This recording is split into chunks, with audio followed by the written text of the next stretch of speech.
Bonjour, bienvenue. Désolé, je faisais la miniature comme d'habitude. Oui, ça fait longtemps qu'on s'est pas vu pour les gens qui me suivent. Euh, comme vous pouvez le voir, je suis dans un nouveau décor parce que j'ai déménagé. Et oui, et donc ça m'a pris beaucoup de temps, c'était très intense. Vous allez me demander, mais où est-ce que tu as déménagé? J'ai déménagé au Japon, plus précisément à Tokyo. Donc là, je suis actuellement à Tokyo. Donc oui, ça a été très très intense, je pouvais pas filmer, j'ai dû dire au revoir à tout le monde, des adieux déchirants, à mes proches, ma famille, mes amis, même mes ops. J'ai dû dire au revoir à mes ops qui aussi ont fait qui je suis aujourd'hui, donc c'est important de leur dire au revoir et voilà. Donc du coup, j'ai pas trop pu filmer et ouais, hein, du coup, comme ça. Non, c'est pas vrai. Je suis juste dans ma cuisine. Je suis toujours et encore piégé dans la France de Macron, comme vous et moi. J'espère qu'un jour je pourrai dire ça sérieusement, mais ce n'est pas le cas. Là, je suis juste dans la cuisine. Par contre, je suis de retour dans ma grotte, ce qu'on appelle la province. Euh, Vous entendez ou pas? Exactement. Ça, c'est le bruit des oiseaux. Est-ce que vous entendez le bruit du métro? Est-ce que vous entendez le bruit de Macron qui est en train d'établir des plans machiavéliques? Non. Est-ce que vous entendez le bruit de Annie Dingo qui nous parle de ses pistes cyclables? Non. Est-ce que vous entendez le bruit des klaxons? Non. Non. Est-ce que vous entendez le bruit de la machine à carte bleue qui fait paiement refusé parce qu'en fait un café ça coûte 7 euros? Non. Exactement. Je suis de retour dans ma province et je suis très heureux. C'est bien pour ça que maintenant j'ai le temps de filmer cette vidéo et je suis trop trop content de refilmer. Ça m'avait un peu manqué et en même temps ça m'a fait du bien de faire une pause parce que en fait je crois qu'il y a eu juste un moment où j'étais en mode wow, je suis je m'expose, je m'expose en fait. Et c'est un peu truc comme ça, c'est un peu vertigineux. Surtout que vas-y là j'étais un peu dans une vibe où je postais partout. TikTok, Insta, Twitter, YouTube, j'étais là en mode il faut poster, poster, poster, poster. Et en fait, quand t'es un peu dans ce rythme-là, c'est un peu. Tu joues le jeu des algorithmes, tu joues le jeu de la surconsommation, un peu, tu joues le jeu des stats aussi. C'est-à-dire que ton échelle de valeur de est-ce que c'est bien ou pas ce que tu postes, vous allez complètement modifier à est-ce que ça fait des stats ou pas. Donc oui, c'est bien. Je sentais que je suis un peu en train de tomber dans ce travers-là et surtout moi, je suis grave dans le people pleasing, c'est-à-dire qu'en fait, si je reçois d'autres commentaires qui sont en mode ah c'est trop bien, j'aime trop, bah, je suis en mode bah vas-y, let's go. Du coup, je fais que poster. Au final, ça me fait du bien de faire une pause, de prendre le temps, sachant que bon, pour les gens qui me suivent, voient que je poste pas trop là sur TikTok, j'ai un peu désactivé, sûrement revenir, hein. Mais là, ça me fait trop du bien. Je vous mens pas, je tweete un peu, c'est marrant, je poste un peu sur Insta. C'est plus marrant que je ne le pensais parce que aussi parce que ça bon là c'est moi qui parle de stats encore, c'est chiant, mais en fait ça marche un peu mieux que ce que je ne pensais, mais en fait c'est parce que je pense que sur Insta il se passe tellement rien. Désolé aux Insta, aux fans d'Insta, genre, mais il se passe tellement rien sur Insta qu'en fait bah il faut proposer des trucs un peu fun et tout, et peut-être les gens ils sont ils sont contents quoi. Et aussi, c'est vrai que TikTok, c'est un truc très. Il y a trop de monde. Enfin, c'est pas qu'il y a trop de monde. Bon, maintenant, si. Mais ça devient un peu Snapchat, je trouve. Il y a beaucoup de clash, de drama, de que sais-je. La cible, les gens sont quand même très jeunes depuis le début, mais là, je sais pas, je le ressens. Et c'est aussi TikTok, postes un TikTok, c'est vraiment lancer un caillou dans la mare. Tu vois ce que je veux dire? C'est vraiment. Il n'y a pas trop ce truc de communauté, etc. Il n'y a que les gens qui te follow, qui voient ce que toi tu vas poster. En fait, TikTok, l'algorithme, et c'est aussi ce qui en fait sa beauté. C'est que tu postes un truc et tout le monde le voit et qu'en fait ça sert à rien. Les gens qui te follow, en fait tu vois des TikTok de à peu près tout le monde sauf des gens que tu follow parce que For You page, que sais-je, blabla.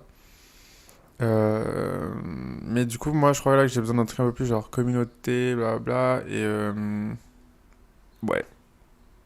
Et là, on est sur je sais pas, une nouvelle DA un peu, sur un nouveau, je sais pas. J'ai envie de tester plus de trucs sur YouTube.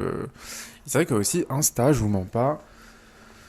J'ai l'impression que ça peut apporter un peu plus d'opportunités. Alors là, c'est moi en mode corpo, opportuniste, blablabla.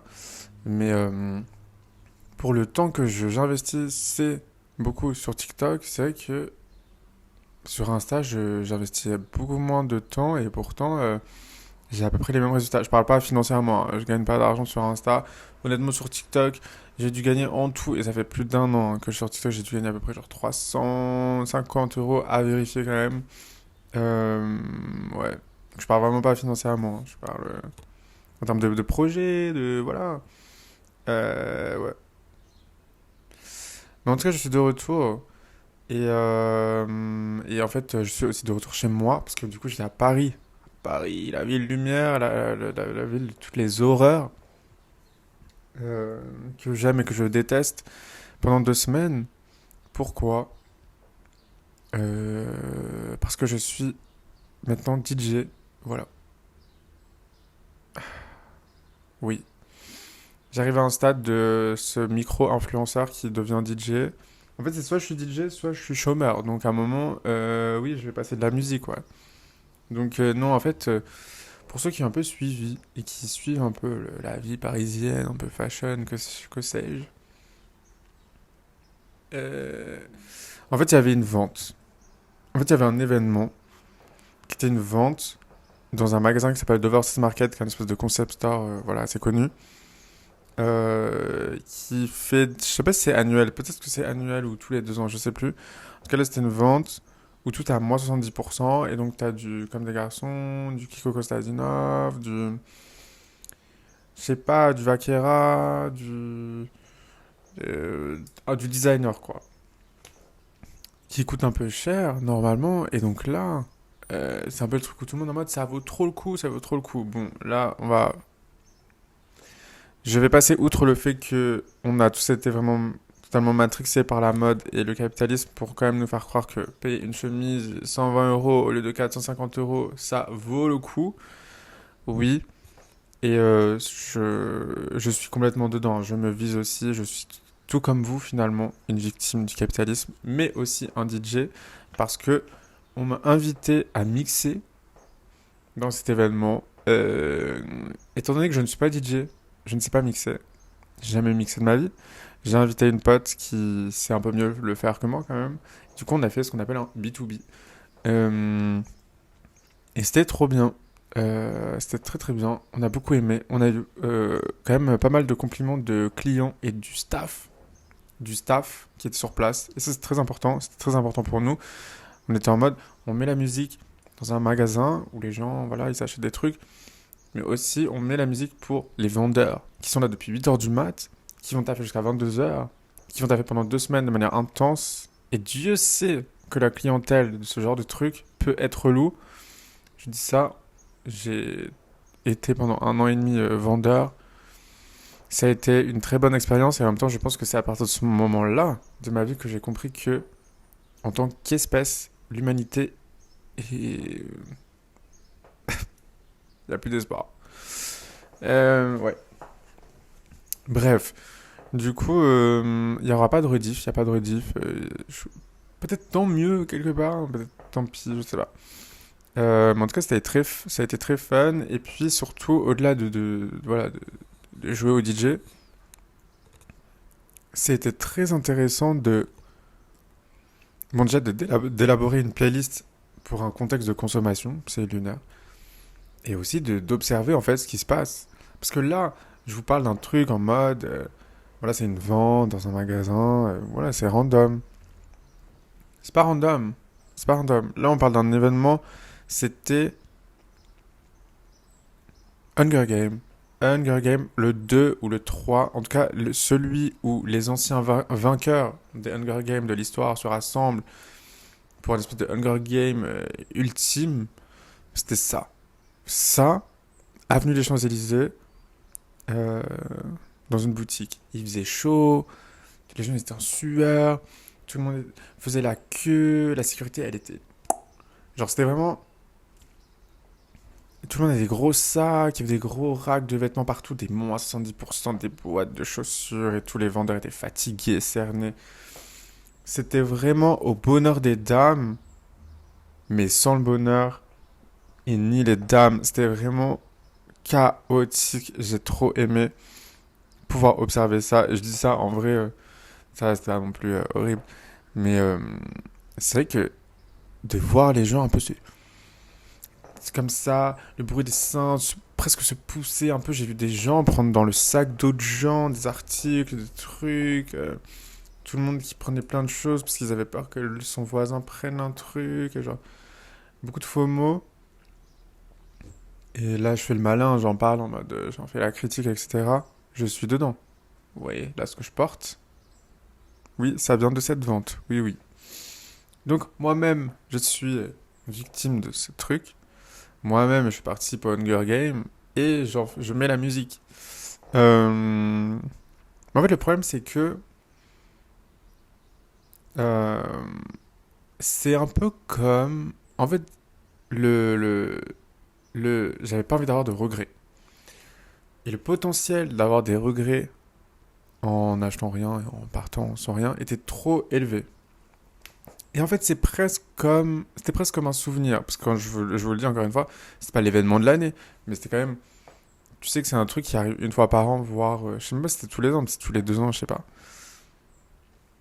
Ça arrive pas tout le temps et en même temps, t'as l'impression que quand t'habites à Paris, en fait, il y en a tout le temps des ventes comme ça, bref. Mais là, du coup, il y avait un peu ce truc un peu événementiel de genre. euh, c'est comme quand tu vas à Disneyland, parc d'Astérix, ou que tu vas à New York.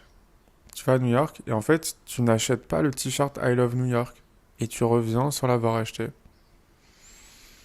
Bah, en fait, malheureusement, dans la tradition un peu du souvenir, où il y a de la consommation, et avoir des souvenirs, c'est pas que des photos ou des trucs dans sa mémoire, c'est aussi avoir des objets.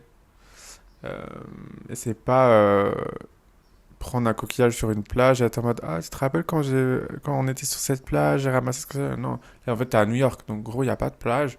Tu juste t'es là. Oui, en fait, t'as envie de partir avec un souvenir. Donc en fait, oui, tu dois acheter. Et donc là, c'était presque pareil en fait. C'était vraiment dans ce truc de tradition de se souvenir d'un lieu et d'un moment. Et le seul moyen d'avoir un souvenir de ça, c'était de consommer quelque chose. Et les photos ne sont pas suffisantes. Non, j'ai besoin d'un truc palpable, j'ai besoin d'un objet. Et donc j'ai acheté ça, et je peux acheter que ça. Du coup, j'ai acheté ça, mais aussi en vert, et j'ai acheté la version manche courte en bleu, et j'ai acheté une chemise, mais c'est parce qu'il y a des promos et que je sais pas pourquoi je me justifie. J'ai l'impression que Dieu me regarde. Qu'il est en train de bien bien rigoler. Bref. Et qu'il doit vraiment m'insulter d'hypocrite aussi. Tout ça pour dire que je suis pas vraiment DJ, mais j'aime faire de la musique, je crois. Je pense que je vais être DJ jusqu'à fin juin à peu près. Et ensuite, je changerai de cosplay. En tout cas, je remercie vraiment les gens qui ont pu m'inviter à cet événement-là. Vraiment, je suis très très content, très reconnaissant et très bien habillé maintenant. Bref. Donc voilà ce que j'ai fait à Paris et pourquoi j'ai pas trop filmé. Je dis ça comme si j'avais mixé pendant 2 semaines non-stop. Mais, euh, mais c'était bien. En fait, je crois que j'ai vraiment préféré observer le spectacle de la consommation que en fait de mixer. C'était vraiment trop bien. J'ai envie de faire quelque chose de cette expérience. Je sais pas décrire ou que sais-je. On verra. Mais j'ai fait ça, j'ai fait quoi? J'ai fait une expo, je suis allé à la Bourse du Commerce, mon Dieu. Je pense que c'était une des pires expos que j'ai vues de ma vie. Je suis vraiment désolé, François, si tu m'entends. Pinot, François Pinot, on se connaît bien. Et j'ai pas aimé. Voilà, je le dis, j'ai pas aimé, j'ai pas kiffé la curation, j'ai pas compris le thème, je comprends pas. L'entrée pour une exposition à la Bourse du Commerce est à 15 euros. Ouais, 15 euros en tarif plein. Bon. Là, l'expo, c'est Corps et âme, ça s'appelle. Et donc, c'est sur les corps noirs, les artistes afro-américains, mais pas que. américain, juste artiste noir globalement. Il me semble, c'était assez flou. Donc c'est très engagé euh, avec, tu rentres, t'as une vidéo de Arthur Jaffa, après t'as de la musique de Kanye West. C'est quand même questionnable, mais bon. Et ensuite, que des, comme ça, une curation d'œuvres, en fait, d'artistes noirs. Et en fait, au début, j'étais en mode, bon, pourquoi pas, sympa. Et en fait, j'arrive dans une salle d'une photographe voilà, qui du coup exposait peut-être une douzaine de photographies en grand format. Beaucoup de corps noirs dénudés. Je suis là, je fais le tour. Et en fait, je vois le public et je suis en mode, en fait, c'est que des personnes blanches, un peu âgées. Et à côté de moi, il y a une espèce de groupe comme ça qui suit un guide. Un groupe de personnes âgées blanches. Et la guide qui est en mode, voilà, là vous voyez une femme noire, nue, et en fait, c'est pour exprimer ça, de la violence, nan, nan. Et là, tous ces petits papy-mamies blancs, c'est comme ça que qui fixent comme ça, qui comprennent pas trop, qui regardent. C'est pas grave, hein, ils avaient l'air très sympas, ces papy-mamies. En fait, le problème, c'est que c'était comme ça sur toute l'expo. Et donc, en fait, il y a eu un moment où moi-même, j'étais en mode, oula. Carrément, j'ai appelé un pote sur le chemin, et j'étais en mode, trop bizarre. Il y a une espèce de malaise et une ambiance presque, j'ai pas envie de dire coloniale, mais une espèce de truc très de spectacle, de spectaculaire, d'exotique, vraiment exotique, de en fait le propos et les travaux montrés et la géographie du lieu, en tout cas la cible du lieu. T'as que des travaux de personnes noires et un public blanc, et tu sais pas qui regarde qui, pour qui c'est fait finalement, qui est la cible de cette expo, personne blanche. Enfin, personne blanche et du coup un peu privilégiée, blablabla. Bon, là, c'est moi qui fais un peu le MacWalk. Oui. Et forcément, quand une place est à 15 euros, bah. Oui. Euh, et donc, il y a une espèce de malaise comme ça. Et c'est marrant parce que je fais une story Insta et il y a d'autres personnes qui ont répondu à cette story en mode pareil. Pareil. Ambiance trop bizarre, un peu malaisante. Une espèce des, de petites saveurs coloniales bizarres. Et en fait, en fait, c'est pas le problème de faire une expo sur des personnes noires, sur la culture afro-américaine, etc. C'est comment c'est fait. En fait, en termes de curation, désolé, là je me transforme vite fait cosplay critique d'art en chape. Une curation, je trouve, malheureusement, feignante. Mais feignant. Et Dieu sait ce que les curateurs, genre, gagnent, surtout quand t'es curateur. Pour François Pinault, je n'ose même pas imaginer. Et en vrai, voilà, je sais pas.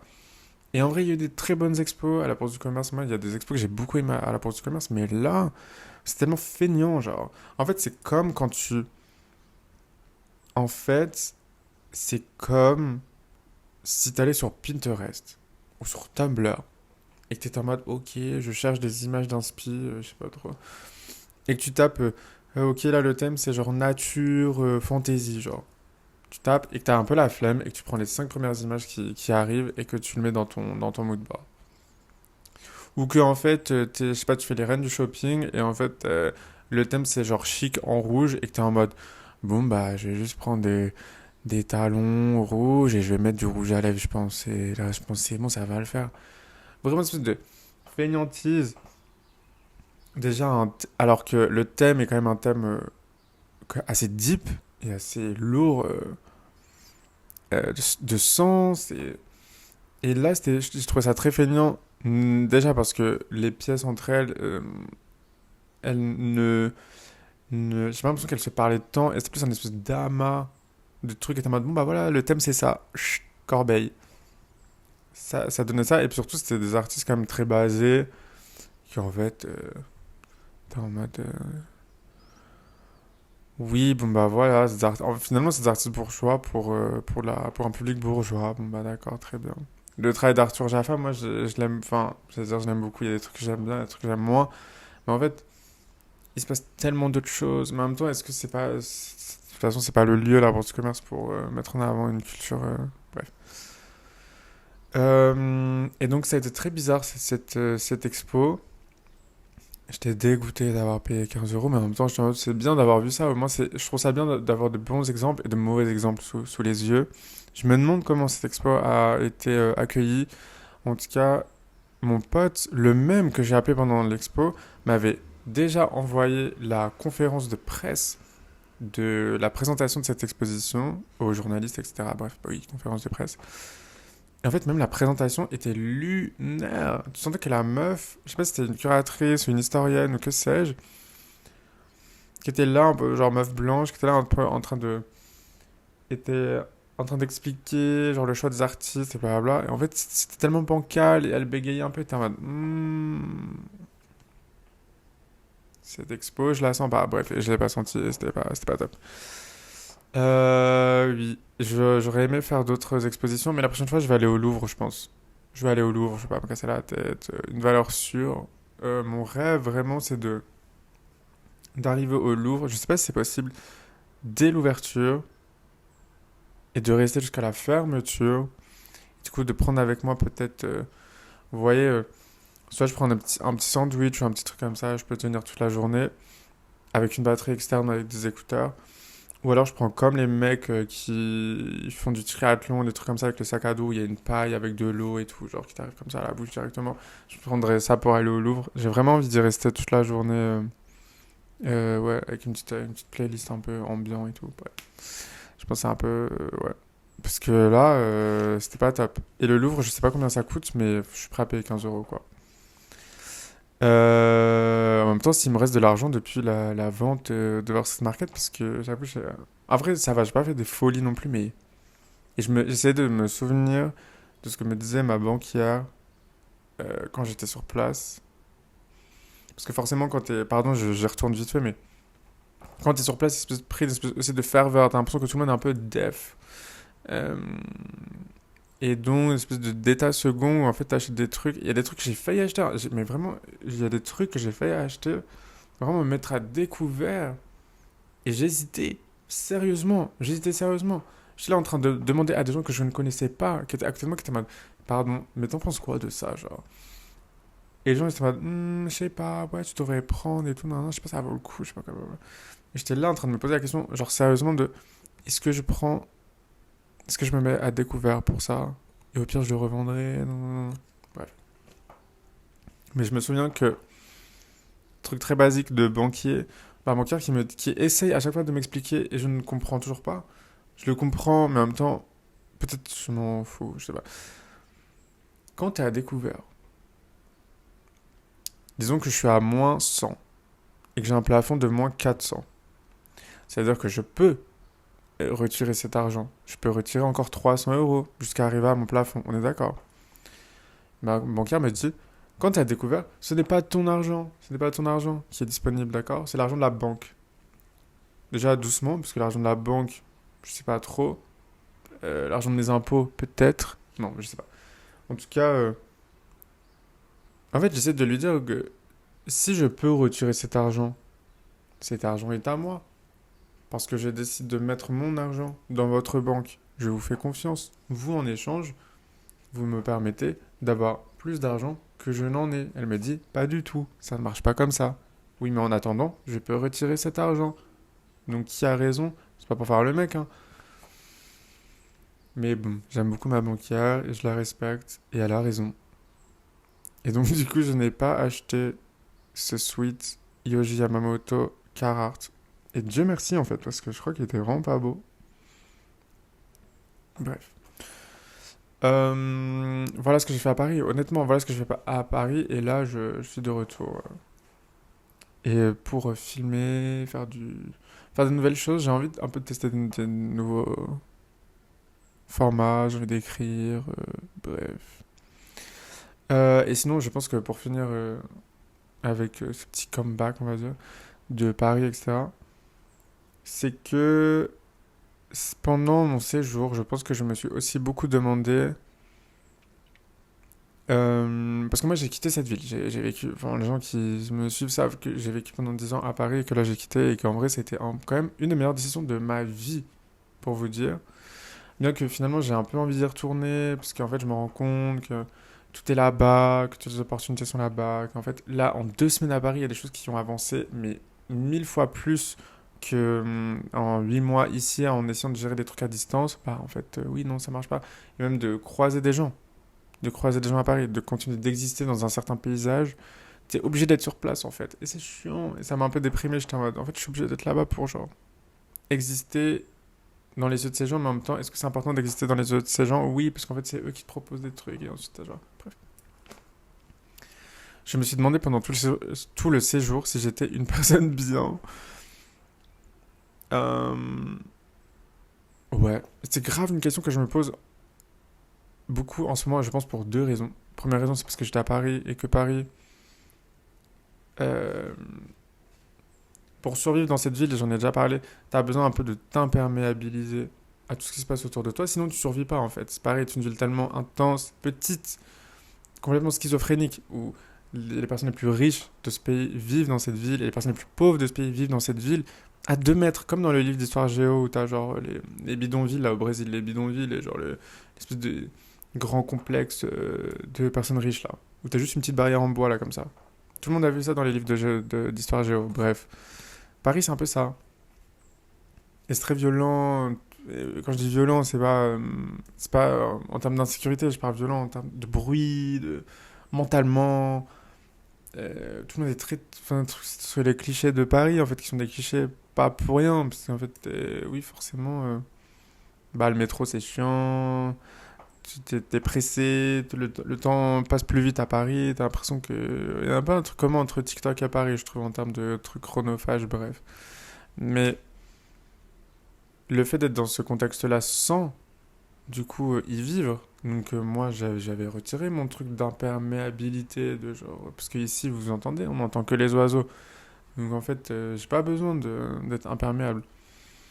Mais du coup, de revenir sans ça, du coup, de tout se prendre à la face comme ça, de. Ouais, encore une fois, du bruit, mais surtout, je pense, de, de la condition des gens dans cette ville, genre. Et des mendiants et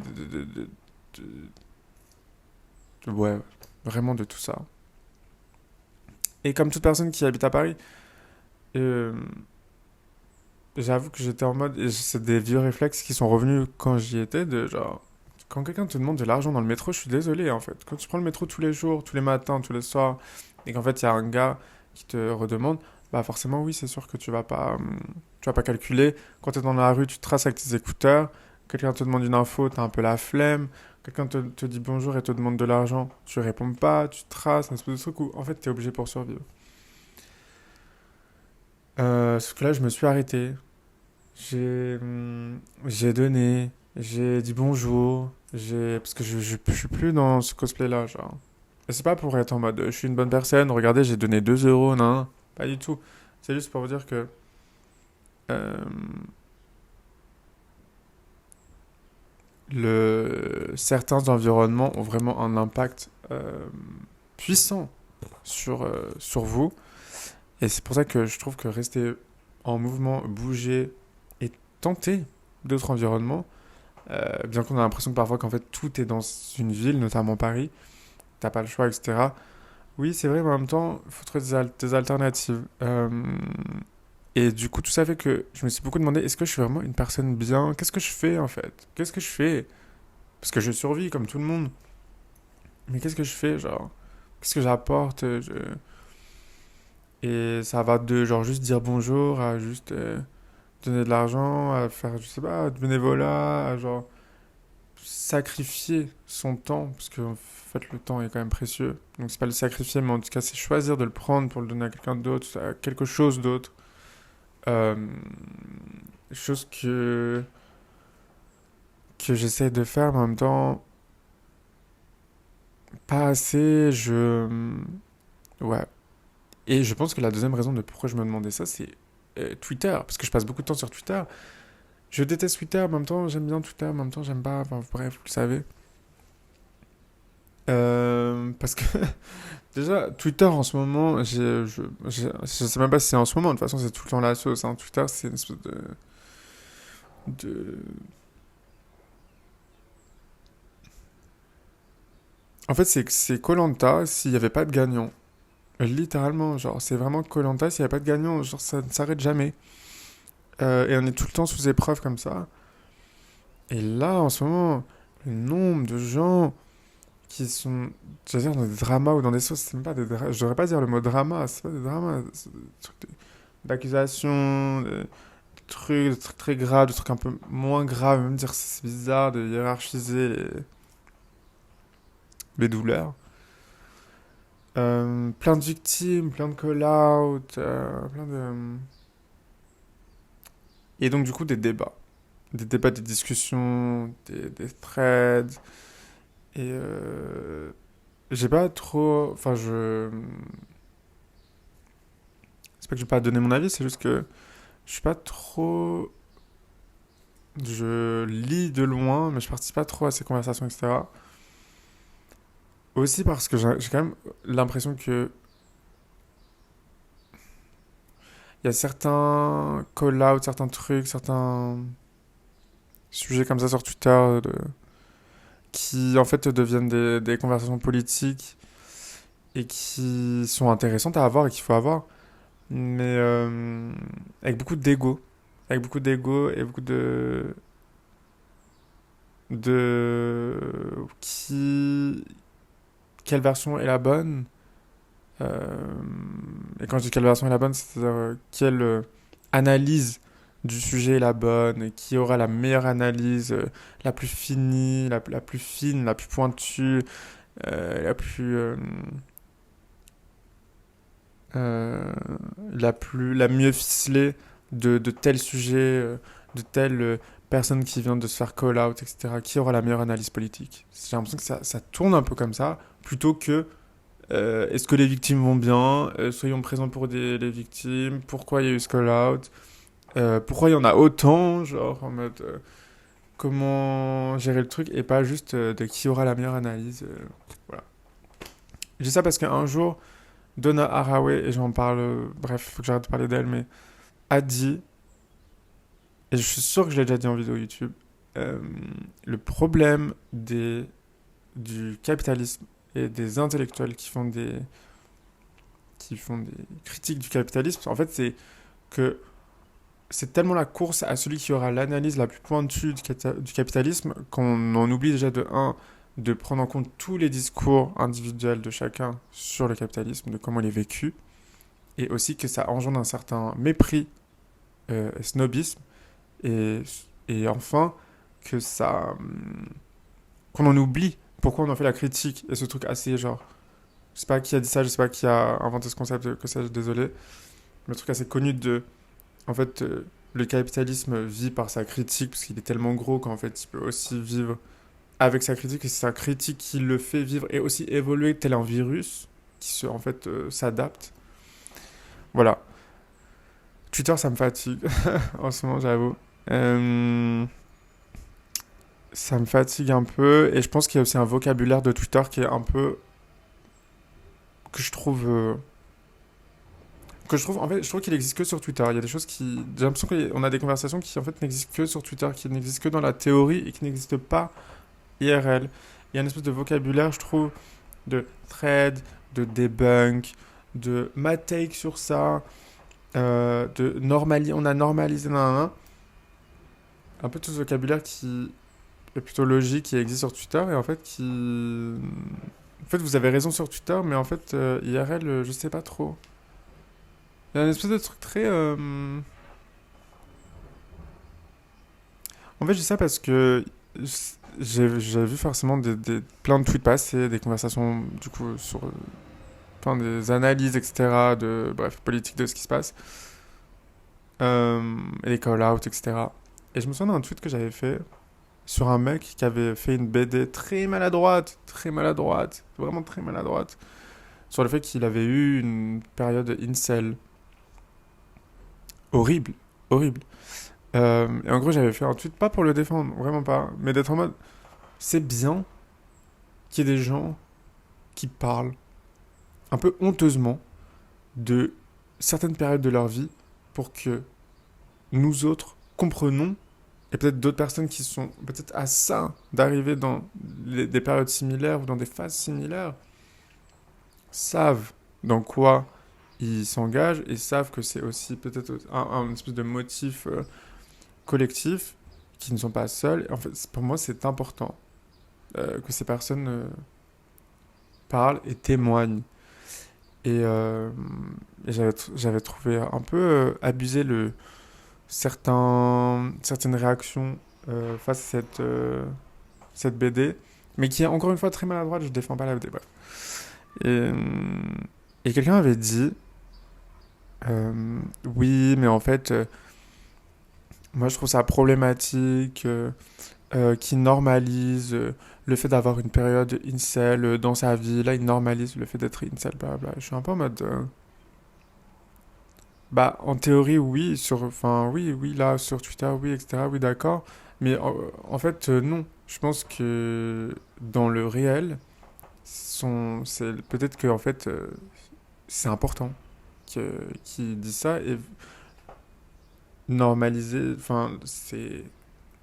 Moi, je parle de témoignages, en fait. C'est important d'avoir des témoignages. Enfin, c'est pas normaliser quelque chose, c'est juste témoigner d'une expérience, genre, humaine, d'une vie, euh, qui va, nous autres humains, va nous aider à peut-être comprendre mieux et avancer ensemble, genre. Peut-être que normaliser, peut-être c'est ça pour toi, mais moi j'appelle ça un témoignage en fait. Et des indices qui nous aident à comprendre, à comprendre. Parce qu'on peut pas... Et c'est pas un discours en mode on fait tous des erreurs et c'est normal d'être un mauvais être humain. Non, non. C'est surtout en fait, on a besoin de savoir les parcours des gens pour les éviter aux autres.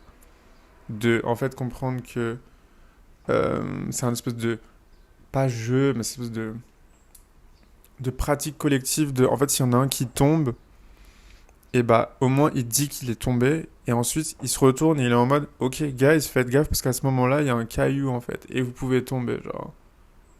C'est ça, un témoignage, ça sert à ça, en fait. Ça sert aussi à prévenir, et être en mode, là, tu peux tomber, donc je te le dis, moi, je suis tombé, voilà, c'est la honte. Hein. Là, j'utilise le truc d'un caillou, évidemment, c'est... C'est... C'est... C'est une métaphore. Je précise que ce n'est pas non plus une manière de déculpabiliser genre tous les actes individuels et d'être en mode non mais c'est comme ça, genre tout le monde doit tomber à un moment, genre non. Non, non, il y a des choses qui sont quand même évitables assez facilement, je crois. Ouais. Mais je pense que vraiment ce truc de témoignage, je sais même plus pourquoi je disais ça, ce truc de témoignage est important, d'où le fait aussi que les call-outs sont importants, que les victimes parlent, c'est important. Euh, Bah en fait, ne serait-ce que comprendre que en fait, et je suppose en plus que ça doit être très isolant d'être une victime face à un espèce de multiples réactions sur Twitter, etc. De tout le monde en fait qui s'accapare ton histoire, ton intimité. Ça doit être assez brutal. Mais du coup, oui, c'est important d'avoir aussi ces témoignages-là. Et ça serait bizarre de dire oui, mais en fait, là, ces personnes-là normalisent le fait d'être victime de... Non. Bah non, ça veut rien dire de dire ça. Genre, non, en fait, c'est des témoignages qui, en fait, nous aident à comprendre ce qui se passe dans nos structures, mais aussi à euh, rendre coupables certaines personnes. Et moi, j'aime pas parler de cancel, mais je préfère parler de pas de dépositionnement, mais de prendre le pouvoir. Vous voyez ce que je veux dire?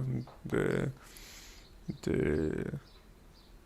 Tu peux pas jeter un être humain à la poubelle, en fait. Pour moi, cancel, déjà, la traduction, ça veut dire supprimer. T'es un peu en mode, c'est une espèce de, peut-être d'habitude un peu très humaine, hein, finalement, qu'on a de pas aimer quelque chose, on le met à la poubelle.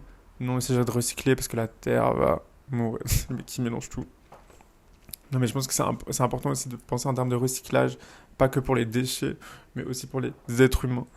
Euh, mais ça, c'est un truc. c'est pas la première étape, quoi. La première étape, c'est déjà euh, qu'est-ce que t'as fait? Es-tu coupable?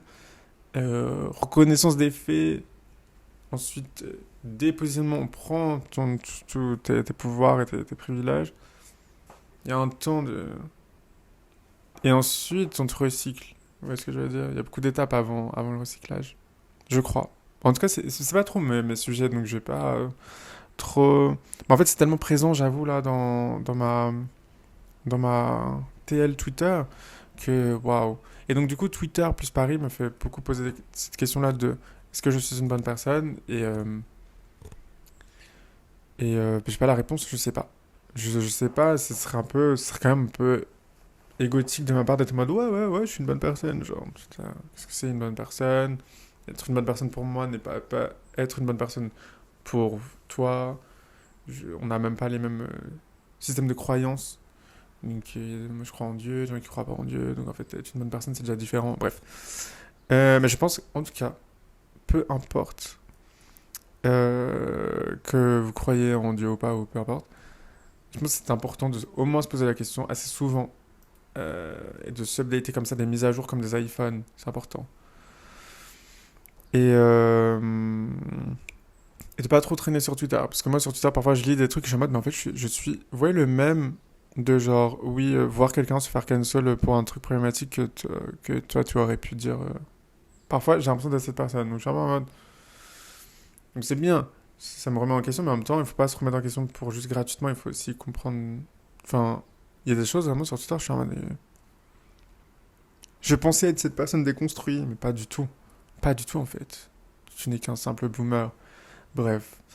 Je pense que le plus important c'est d'être présent et d'être présent pour les personnes autour de soi, qu'on connaît ou pas. Que ce soit notre voisin et lui dire bonjour, que ce soit une personne dans la rue.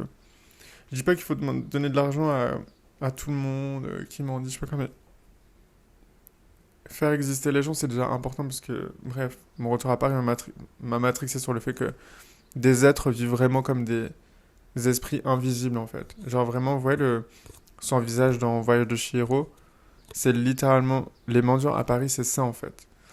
Euh, et le fait que des êtres humains soient invisibles, pourtant bien là, c'est c'est pas que c'est trop bizarre, c'est juste que c'est très dystopique en fait. C'est vraiment dystopique. Bref. Voilà. J'avais d'autres trucs à dire ou pas? Bon, je garderai ça pour plus tard. Je pense. De toute façon, là, je vais essayer de revenir, parce que là, je vais revenir. Promis. Là, une petite pause qui était nécessaire, qui m'a fait du bien. Et voilà. Peut-être pas de retour tout de suite sur TikTok, en tout cas sur YouTube, oui. J'aimerais bien faire de la ASMR, mais j'avoue, j'avais plus trop d'idées. En fait, j'avais une idée, deux idées. Mais en fait, pareil, j'étais en mode, est-ce que tu veux vraiment poster ça ou est-ce que tu veux faire des stats? Hmm. Donc, ouais, bref. Merci encore pour... parce que j'ai reçu des DM en mode gros, t'es où? Sors une vidéo, blabla. Ça me fait trop plaisir, vraiment. Et ouais. Et merci aux gens que j'ai croisés à Paris. Lunaire. Lunaire, je fais une dédicace Snap à une meuf il y a 3 jours, je crois. Ouais. Chloé, si tu passes par là. Merci beaucoup. Et oui, prenez soin de vous. Buvez de l'eau. Et, euh, et ouais, moi j'ai repris le café. Je suis dégoûté. Ça me saoule. Petite tasse Hatsune Miku. Bref. J'allais dire alligator, il faut que j'arrête de dire ça, c'est un peu raciste. Bisous tout le monde. Ciao.